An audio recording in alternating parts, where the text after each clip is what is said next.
You are listening to a new episode of the Game Deflators Podcast. My name is John, and I am joined by Ryan. Hey, everybody, here at the Game Deflators Podcast, we're talking about a console you should pick up, games you should play on it, and all this for under $200 in this week's Starter Kit Showdown.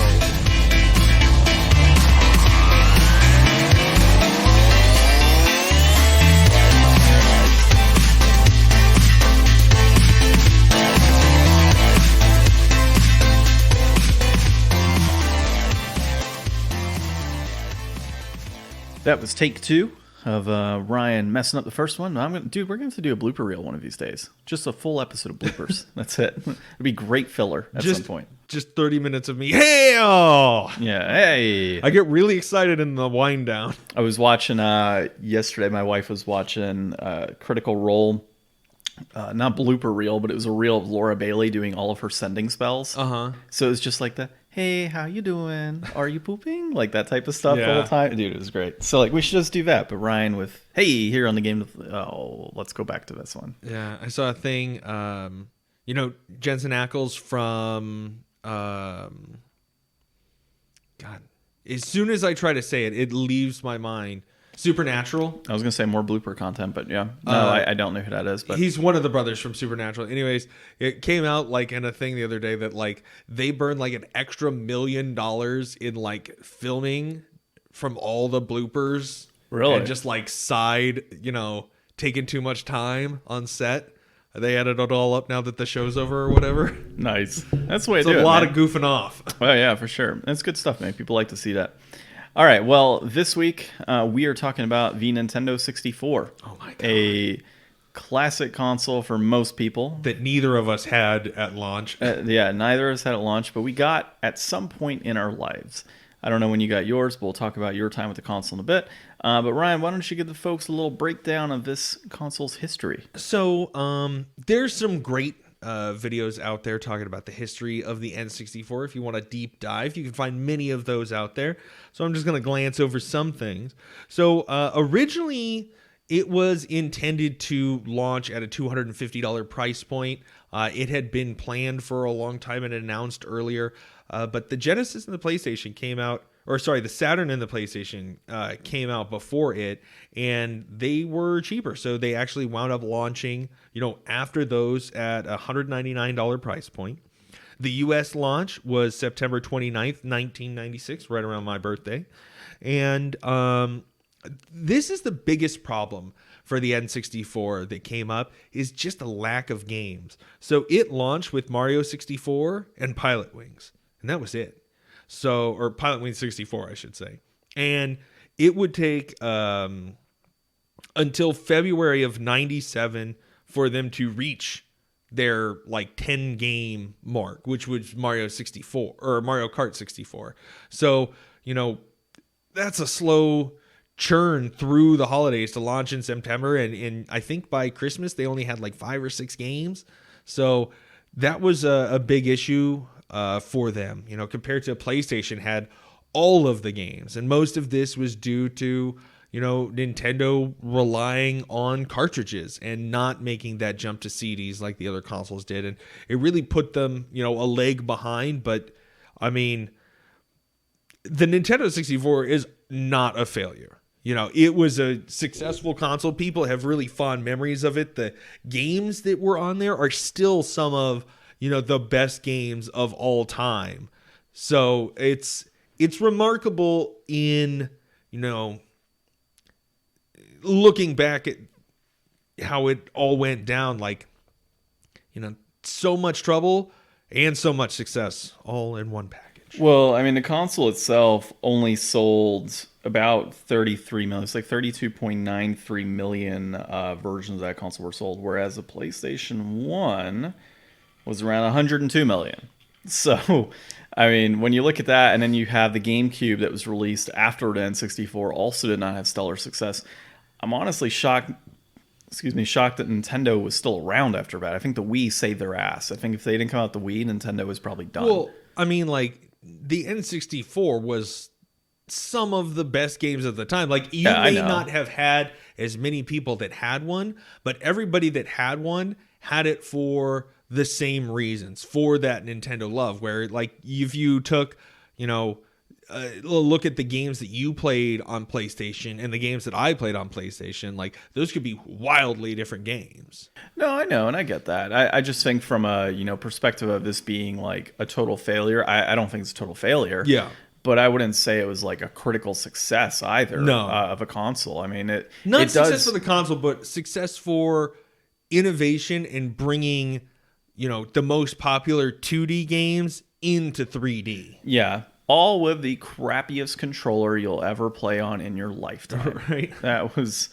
It's brutal. That's why I got the Brawler 64 for my stuff. So highly recommend that as we talk about N64. I've talked about in prior episodes. Buy yourself a Brawler 64 controller. It's totally worth it.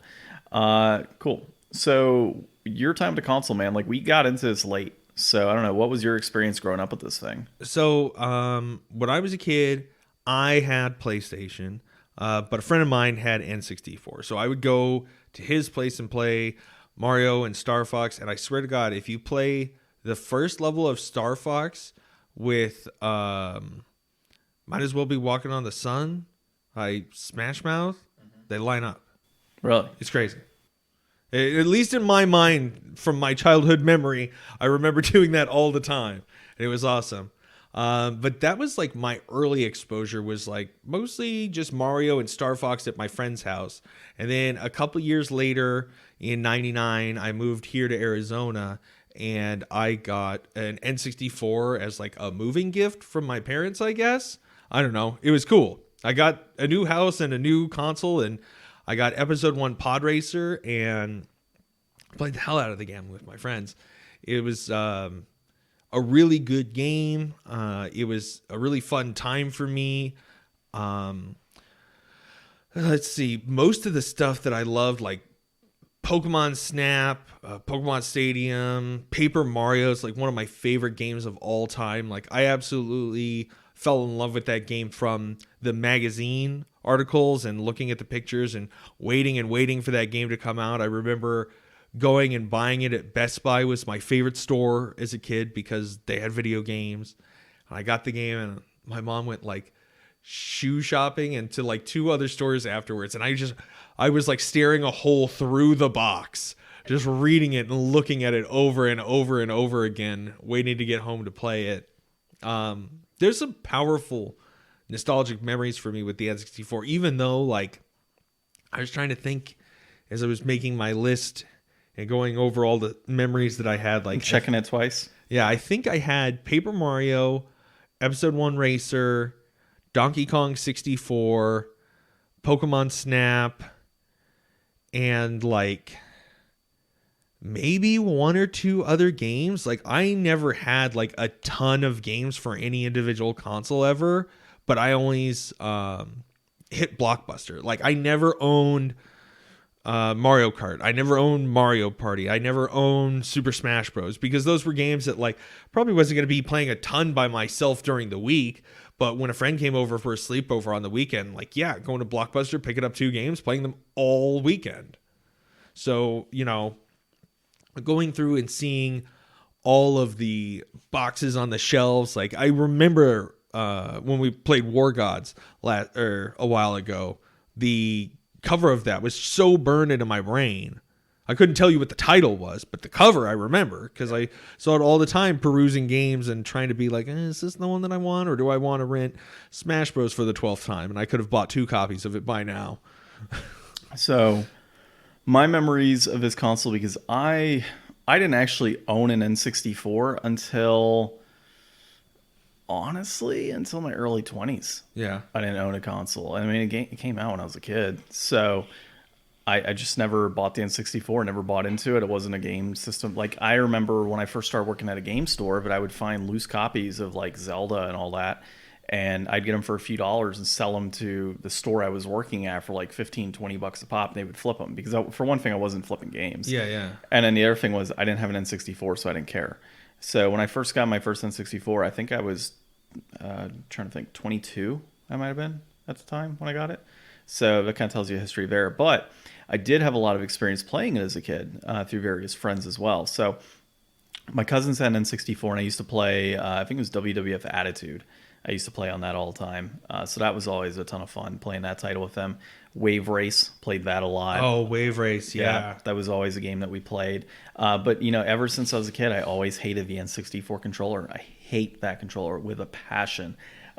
So that was one of the things that always steered me away. And honestly, that was the reason, because I had a choice between buying a PlayStation or getting an N64 when I was younger. And I chose PlayStation predominantly because of the controller, because it was that bad of an experience for me. But so we played that. CD player also. Yeah, that was also a big selling point too. I used to play music on my PlayStation all the time when I was growing up and doing homework. Blue menu, little blue boxes. You choose your music. So I used to play that all the time. And it's funny, I did use it a lot when I would do homework at that time. So as far as other experiences were concerned, we had some family that were out of state, and we would go visit them. But one of our neighbors that I used to hang out with, a younger kid, he had an N64, and he had like Ken Griffey baseball. He had Vigilante 8. He had some Mortal Kombat and GoldenEye. And then GoldenEye. One of the other neighbors, I mean, we're talking like a podunk town of like 800 people, okay? Yeah. And like the two people I know in that town had N64s, so that's all we played while we were in town with them. You guys were a Nintendo town. They were a Nintendo town of, the 20 kids Get that your lived in town. Sega out of here. Your Segas aren't welcome in our town. It was that type of town too, actually. So one of the other neighbors had Conker's Bad Fur Day and Mario 64 and a couple other things. So we used to play that over there. So we would like go between neighbors and like play different games. But dude, I used to play so much Vigilante 8 at their place and so much baseball. I used to have a blast playing baseball. And then of course we didn't play any sort of Mario Kart because they didn't own that, but GoldenEye. Played so much GoldenEye at that house, dude. We'd stay up super late, and by super late it was probably only 11 as kids. Super late for kids. Super late for kids, right? That's like kid midnight. Yeah, we used all the time, dude. That's what we used to do, and then we'd like sleep on the couches and like just play, and that was it. And funny enough, the neighbor's house was actually, it was a family's house that was being rented out, so it was like still technically my family's house, but they just happened to live there, and we'd hang out with them. But yeah, we play those games all the time, dude. And I remember having a blast playing games like that and really enjoyed it. But it was still, again, the controller. If it was between playing it on PlayStation or playing it on N64, I would choose PlayStation 9 times out of 10, depending on the game we were playing. Well, they were always the better version. Well, I mean, except you had GoldenEye and other titles you couldn't get on PlayStation, right? So that was always kind of the big thing. And like the Ken Griffey baseball, I don't think was ever released on PlayStation. I think this is where that started, because like up until this point, well, no, I guess Sega did what Nintendo don't. So never mind. So, and as far as like standout titles for me, I guess it's the same ones, right? Like for me, it was never Mario Kart 64. For me, it was always Vigilante 8. It was always Wave Race and, Mortal Kombat. I think it was Mortal Kombat Trilogy. Did they ever make another Wave Race? They did. Wave Race Blue, I believe it's called, on the GameCube. And I own a copy of that one. They should have dude, okay, picture it. You take the 2 Nintendo Joy-Cons, you hold one in each hand, boom, Wave Race. Yep. On the Switch. That'd be sick. Yeah, so that was my experience, dude. It was very short-lived. I only played it, the N64 every now and then when I went to a friend's house. And I didn't, I mentioned I played at my cousin's house, but that particular cousin, honestly, I think I've been to that house, and I still talk to him. I just saw one of my cousins from there, and they still live in the same house. But I saw that cousin just 2 days ago, and I think I've been to her house maybe 10 times. Yeah. We never went over there. They always came over to my grandma's. Yeah. And then, of course, I haven't been out to see those older friends. They've all moved out from that small city over the years, and I only would see them for a couple weeks at a time anyways. So my experience with the N64 wasn't super heavy until later on in life. Yeah. Unfortunately. Yeah. I know. I remember it was always the thing as a kid for me, going to other people's houses to play N64. It wasn't until later, that I had mine. I think it's weird looking back now that like I said before, there's so many different games on other consoles and a much smaller selection on N64. And of those games, only so many of them are really good. And it's just weird for me that for the most part, I didn't own any of the really the top tier good ones that everybody kind of owned.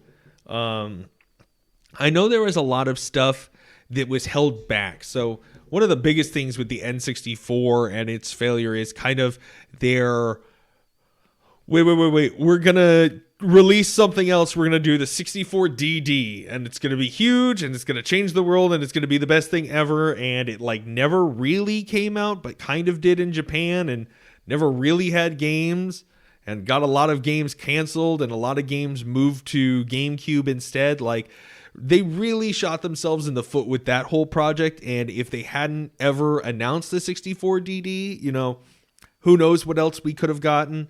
I mean, Animal Crossing came out in Japan on N64. We didn't get that here till GameCube. Custom Robo came out in Japan on N64. We didn't get that here till GameCube. There's a lot of stuff that could have happened for N64 that just never really did. And some of that stuff that we get to see now, like if you've ever gone back and seen like footage of like what they made for Earthbound for N64 and then wound up making, you know, Mother 3 for GBA instead. You know, there's a lot of stuff that could have happened that would have been really nice. But we're here to compete, to compare, to see whose money is more well spent. That's right, folks. We got $200 on the table to see who can come up with the better list of games. Well, Ryan, I'm already looking at the price, and I got you beat, man. 8 cents cheaper to go with my list. We decided that an N64 console probably run you $75. I mean, I definitely saw them higher and lower, and especially with N64, it's a 4-controller port console. So depending on how many controllers you buy with your console will have a big price point on what you're going to pay for it. And you can get a good deal on N64. It's not you like could definitely find one for $50 if you needed to. And you could definitely find one for more. So we settled on $75. Yeah, and the time of this recording as we're doing this is March 26th. So, I mean, who knows? When you listen to this episode, it may be $200 your prices may vary from here. Yeah. Okay, that said, though, we're both doing loose, I'm assuming. Oh, yeah. There's no boxed Nintendo competitions. Yeah, no, screw that. So, not until we get the GameCube. So, let's go into my list here. Wait, did we do box for DS or no? Yes, we did box for DS. Or I did. You did, and I did loose. That's right, we flip-flopped. Yeah. So, N64 games.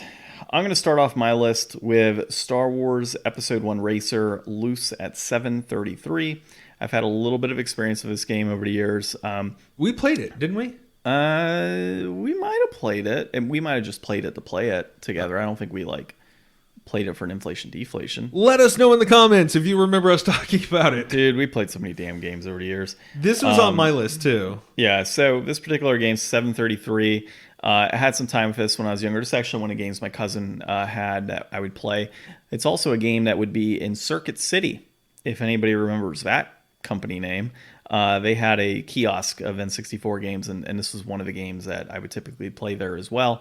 And dude, I had a good time with this one when I would play it. Just the ship mechanics or the pod racer where, you know, things would get destroyed as you crashed into things, and it just felt realistic, dude. Like Episode 1 had come out, during that time frame, and just being able to jump into the pod racer, which was like the really cool aspect of Star Wars Episode 1. Like, I mean, if you saw that movie in theaters or you saw that movie on, at the time, VHS. No, we did play it. Okay, cool. Episode 60.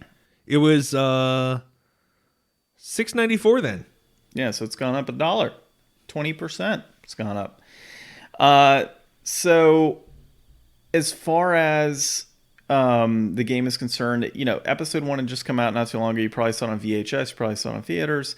And you know, it's just kind of enveloping yourself in that Star Wars world. And it felt, at the time, like a very good game. And that's, you know, I would say it's worth picking up at that price point. You know, I don't remember what I came down to in that Episode 60.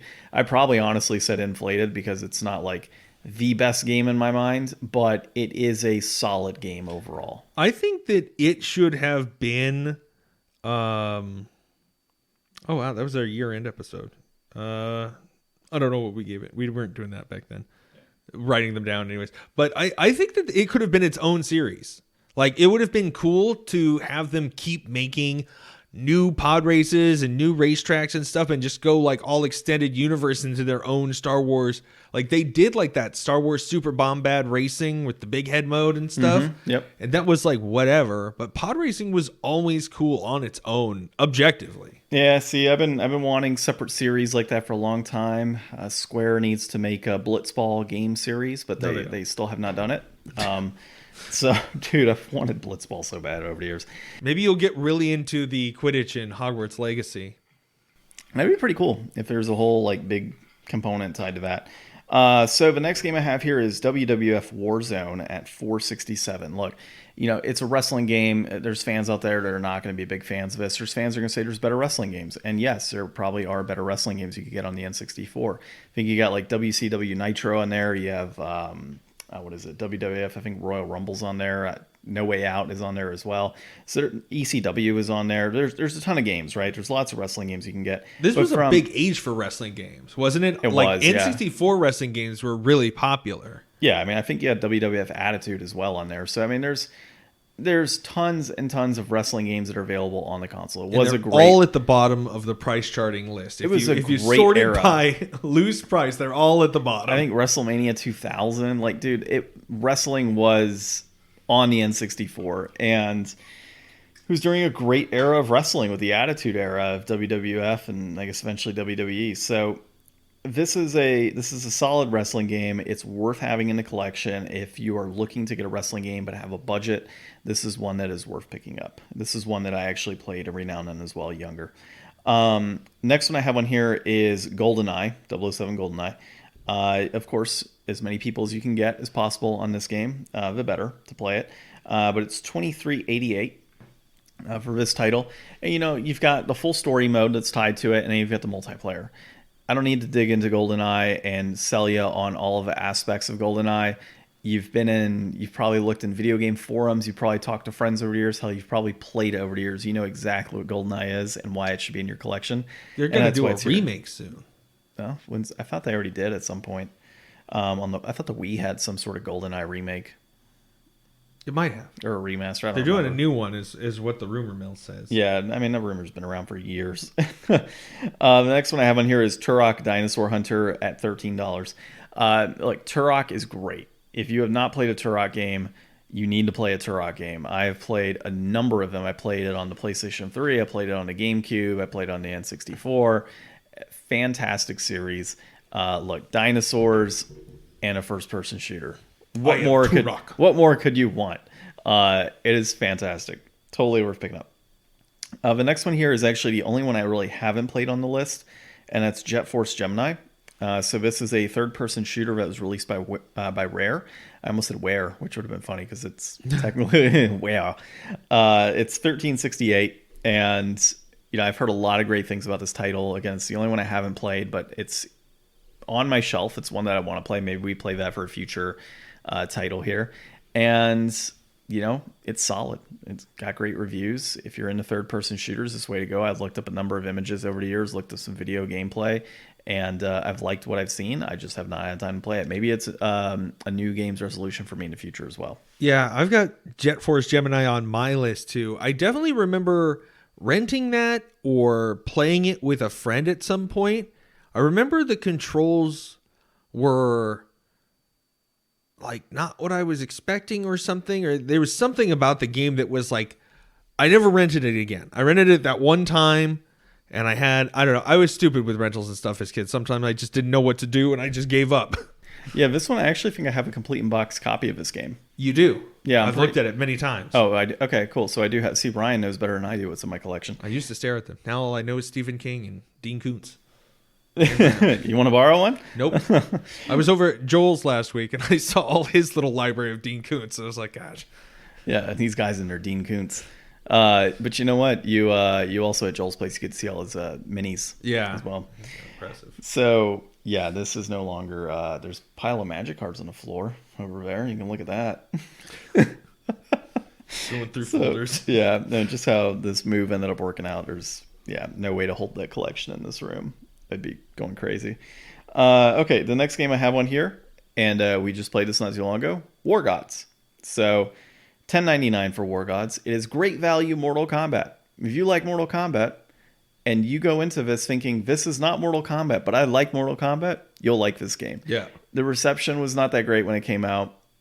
I understand why it's not that great if you compare it to Mortal Kombat, but go into it fresh. Understand that this is a solid fighting game. It's actually a lot of fun.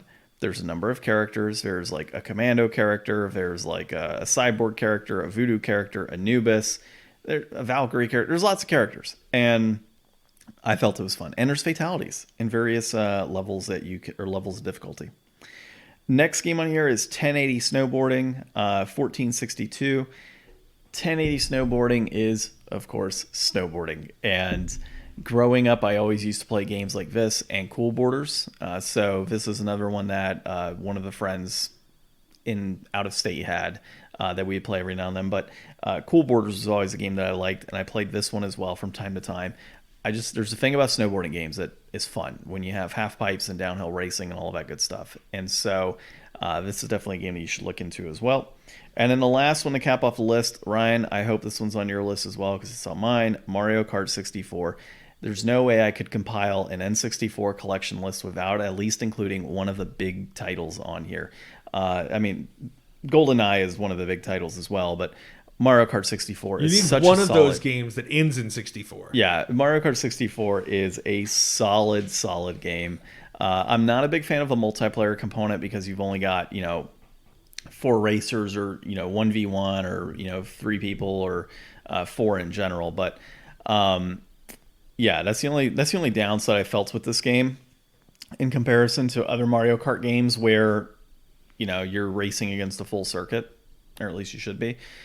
But this has a number of great levels. It was definitely a great addition to the series after Super Mario Kart, which is one of my favorite Super Nintendo games, and which I don't think I added on my Super Nintendo list now that I think about it. It was probably too expensive. It was probably too expensive, yeah. That's the thing with these lists is like, and especially with this N64 list, like, I think we each got one game that's like a 64 game. Yeah. Because you can't, if you're trying to build a large list, you're not going to be able to get many on there because they're just too expensive. Like the buy-in for N64 games is already much higher than a lot of other consoles because the nostalgia factor is crazy on it. Yeah, I mean, and on top of that, it only was 33 million units sold. So, I mean, you're not going to have many more than that floating around the wild for the most part. Yeah. Outside of they produced extras. But one of the games I want to add on here, for example, is Silicon Valley. It's a platform game. And back when I bought Silicon Valley, the game was sitting like $15-20. It's $60 now. Yeah. Out of nowhere. I was like, what? Like, I did not expect that to be that much. Did you get a platformer on yours? No, I actually didn't, which normally I do. That was the last thing that I had to find to round out my list, and they're so expensive. I had to go down the list to like number 10. Like I was on some site that organized them by, it might have been Metacritic, and I had to go to like from the green rating down to the yellow to find something that I could afford. Yeah, I mean, and I've played all of these except for, like I said, the Jet Force Gemini. So I've had my experience of all these games, and I'm happy to recommend these. And there's a number of other N64 games I've played over the years. But, when it comes down to can I add a Super Smash Bros. Or Smash Bros. On here, no, I can't because that's half my budget at that point. Like, you got to find those games at a discounted rate. And I looked up Paper Mario. It's like $80. Yeah, like can't start a collection like that, so can't do that. We gotta. Well, you can start a collection with one game. You're just gonna be a while before you can get a second game. Yeah, it'll be 10 months before you get game number 10. You could be just like the N64. Here's my 2 games that I can afford right now, and I'll just wait another year before I can get my 10th game. Right. Yeah. So that was mine. I don't know what you thought about that, but I do know I'm 8 cents cheaper than you, so I'm not busting the bank. That's a pretty generous list you got there, John. I do have one more game than you do on your list, but I think quality-wise we're pretty close. So off the bat, I do have Star Wars Episode 1 Racer for that 733, and I also have the Jet Force Gemini for 1368. So those were similar that we had. Sports. There's some good sports games. I was looking at NFL Blitz and NBA Jam. But then I remembered something I hadn't played in a long time. Wayne Gretzky's 3D Hockey on the N64. That was an awesome game. That's what I remember getting in punch-out fights on the ice and stuff with my friend all the time, going over at his place. That's 1048. That's a pretty good one. Next up, I went with Turok 2 Seeds of Evil.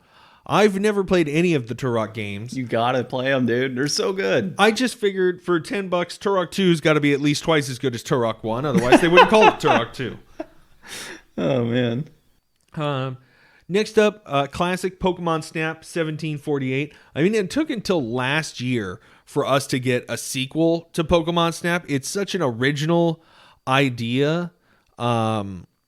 Really until Africa came out, we had no way to supplant this and do anything else. But it's a great tie-in with Pokemon. It's a fun, repeatable game. It's got stuff to unlock. I think it's definitely worth going back. If you're going to have an N64, it's a game I would get for it. Well, and we played that one too as inflation deflation a while back. I don't know what the price point was, but I remember we enjoyed that as well. And it was kind of looking forward towards the new Pokemon Snap, which I still need to get, actually. Yeah. So 1748 on that one. Next up, more sports, sort of. Tony Hawk, man. Tony Hawk 1174. I never played Tony Hawk on anything but a PlayStation. Same. But I think these games were pretty well received. I mean, Tony Hawk wasn't trying super hard. I don't know if the music was lesser because it wasn't on a CD like on PlayStation. I assume the sound is better. Well, I mean, Tony Hawk games are solid in general. Yeah. I don't think it was until like the Tony Hawk Downhill on the Wii that we saw the downfall. That it started going downhill. Yeah, exactly. So that was like just a prelude as to what was going to happen. And now we got, of course, the remakes of 1 and 2, and now Microsoft owns it all. Yeah. But yeah, I mean, dude, Tony Hawk's a solid game, and I think my favorite, of course, is Tony Hawk Pro Skater 2. Yeah, Tony Hawk Pro Skater 2 is on this console also. I just went with one for I think making it fit in my budget. I think Tony Hawk 3 is on here as well, isn't it? On the I think so. Yeah. Next up, my most expensive game at $21.23, Star Fox 64. I just think that of all of the iconic Nintendo 64 games, Star Fox has, I don't know, it's got its own place there. Like, it's definitely a much better version of what we got on the Super Nintendo, because that was just kind of barely struggling through. And then we never really got anything else until Star Fox Zero on the Wii U. I mean, there was some shooting sections, I think, in Star Fox Adventure, but like Star Fox 64 was Star Fox for a whole generation. Like, sure a lot of people didn't know until later on that there was even one on Super Nintendo. I didn't, I was like, this is awesome. This is Star Fox. It's, that's the same with me when I was growing up. I had played Star Fox 64 at, whose house was it? Somebody's house. I don't remember who it was, but we played Star Fox 64 there. I wasn't a huge fan of it. It was my other cousin's house because he had an N64. I'm just thinking about that. So yeah, I wasn't a big fan of it, to be honest, and I didn't know until later on in life that there was a copy on the SNES. Mm-hmm. And when I say later in life, I mean like, whenever that happened. Yeah, like high school or something. Yeah, when I found out the replayability of Star Fox 64. There's like all kinds of different routes you can take, different planets to explore. It does have a light multiplayer mode that you can do. There's some cool stuff about Star Fox 64. I think that that's definitely one that if you're going to have an N64, everyone is going to wind up owning. And at $21, it's probably the most affordable. Like, you're getting a way better price for that than you're getting for Mario 64 or Ocarina of Time or any of those other, legendary titles.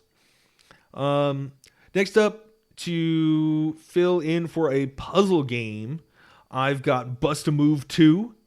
I like the Bust-A-Move games. I think they're fun. I think the little dragon guy's cute. You and I played, was it Bust-A-Move 1? Something like that. Or no, we didn't play Bust-A-Move. We played some other puzzle game. I don't think it was Bust-A-Move. I like Bust-A-Move. I think it's a fun series. I've never played this one, but it was definitely... Compared to other things, like Dr. Mario 64 is basically just Dr. Mario. There's not really a lot going on there. I don't know anything about Tetris Sphere other than it's like around Tetris. So whatever with that, I stuck with the one that I knew. That's 1881.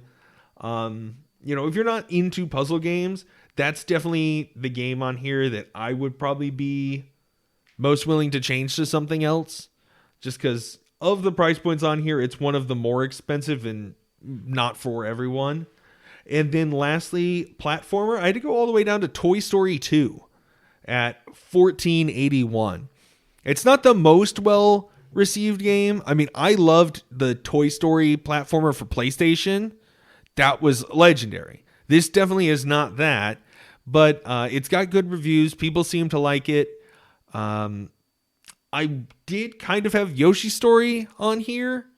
I did as well for mine, but I decided not to go with it. Yeah, I ended up downgrading to this. So that's my list. A little bit of something for everybody, rounding out to 125.56. So I beat Ryan by 8 cents. So positive right there off the bat. But, Toy Story 2 is an interesting choice. I was actually looking at Bug's Life as one of my options as well, because that's the title I remember playing on PlayStation 1. Yeah. But I never did play it on the N64. There's lots of decently priced licensed games, but as PlayStation people, we just know those versions. Yeah. Licensed games back then weren't too bad either. Like, they were decent. They were more quality. I think it was only later that they really became like super shovelware, or, it honestly might have just been at that time that quality controls were tighter. I mean, with as few games that were going on N64, I mean, they probably wanted everything that they could get on there. So maybe quality controls weren't. I don't know. I never played this game. So I feel it was like PlayStation 2 and beyond is where licensed games really started to kind of take a hit in terms of quality. Because, Lion King, Aladdin, those titles on the Super Nintendo and Sega Genesis, Toy Story, Bug's Life, and other titles on the N64. GoldenEye came out like 2 years after the movie did. As technically a licensed game, at the end of the day. So I absolutely think that those licensed titles earlier on were fantastic, and it really wasn't until later on and in the generations where we started getting like really crappy licensed games. So yeah, I think it's a solid list, dude.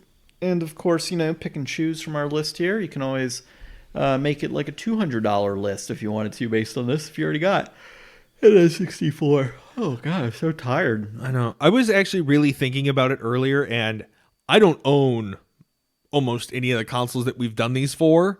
Yeah. And I was like, man, dude, maybe I should just follow my own advice and do one of these starter kits. Cause like, it would be kind of sick to just like for $200 to get an X64 and like 10 games. Dude, that's a good deal. You totally should. Like, it really is. Like, you don't own one, you might as well. They don't, like, the N64 is not on one of the Retron consoles. I know they have like a recent like N64 remake console that came out, like a third party. But I mean, I think you're going to pay just about as much for a new one as you would one of those anyways. I mean, a used N64 as you would a new one of the third party. This isn't something that we've done on one of these before, but when I was watching something to get ready for this, it kind of made me think, like, because I've got my opinions on this. What do you think of the look of the N64? I know you don't like the controller, but the console itself, I mean, it's I like the console different than what was going on. It's got some weird shapes. I like the fact that we could still see the label of the game when it's in the console. Yep. I think the cartridges themselves are weird. I know that they're not good to store. They don't have like a wraparound edge label so that if you put it on its side, you could see what it is. There's a lot of things that weren't the smartest with this console, maybe. Yeah, I think the cart itself, I don't understand the purpose of having a rounded corner. I mean, maybe it's because it drops or something. Maybe they figured like if somebody drops just less the game, plastic. it's maybe it's less plastic. I don't know. It's pretty thick plastic, so it's hard on there. And the internal component, like with the Nintendo and Super Nintendo, you have like the plastic cover, right, that kind of holds your cartridge together, and then and that's it, right? Whereas with the N64, you've got this little black piece of plastic that protects it, so there's no two sides of gray. There's like literally a black piece that fits into the chip portion, like where you insert the cartridge. And then there's also a metal cover on top of the board itself. So you've got like two things of plastic, sheet of aluminum that bolts in, and then on top of that, like this plastic piece that protects the internal. Like it's a very well built cartridge. I mean, you could throw it against you could throw it against the wall, and it's good. But yeah, the console design itself, I really do like the console design itself. I do think it's a lot better looking than the N64 or like the Sega Saturn. But the controller is really just what gets me. Yeah, and you know, there are third-party controllers that came out back then. Yeah, that were a normal controller. But I just they had that weird one that didn't have like the hooks. It was kind of like almost like a mushroom shape on the top looking with just the center peg. Yeah, there's also a racing wheel controller. Okay. I think I have one. There's wireless controllers that are on the N64 that were third party.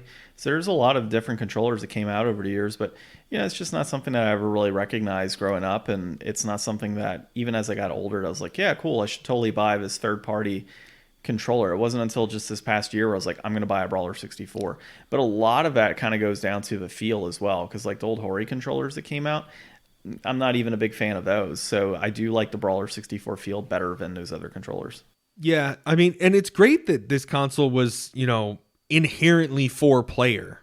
That's not something that we've really seen on any consoles up to that point. Like, you'd have to get like an accessory for that.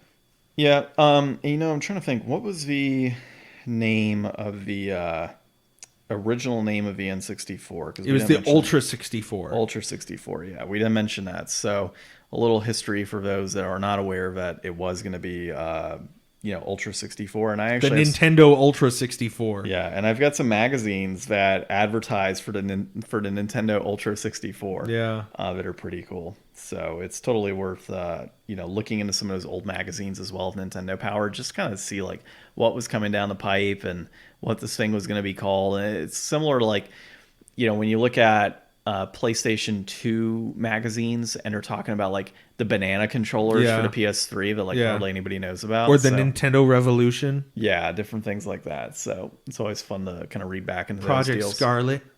Project Scarlet. Project Spartacus. Project Spartacus is another one that's out right now. So yeah. Well, dude, as always, definitely a lot of fun doing this one. We'll have to do GameCube and really just kind of go through the rest of the Nintendo consoles and do these because, dude, they're just fun to do. I like doing these. They're and fun. I don't know anything about Sega. Yeah, we got to finish up Sega, but I think GameCube's a solid one. Maybe we'll do GameCube next time and dig into that. That's expensive. Yeah, that sure. We're gonna have to create a list on that, or maybe up the price like $250 on that one. I know. Would we do? We did like $300 for PlayStation 4 or something. Yeah, I think it was $300. Or was it $400? It would have been $400, I think, on PlayStation 4. Yeah, we had to. Yeah. At that point, I mean, you got a $200 console. You don't have much choice. So, all right. Well, this has been no, it has not been a new episode yet because I haven't told you where to find us if you're this far in the episode.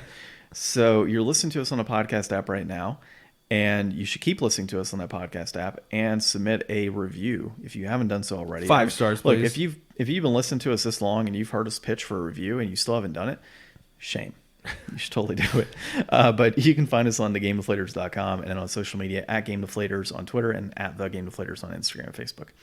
All of that said, this has been a new episode of the Game Deflators Podcast. My name's John. I'm Ryan. And thanks for listening.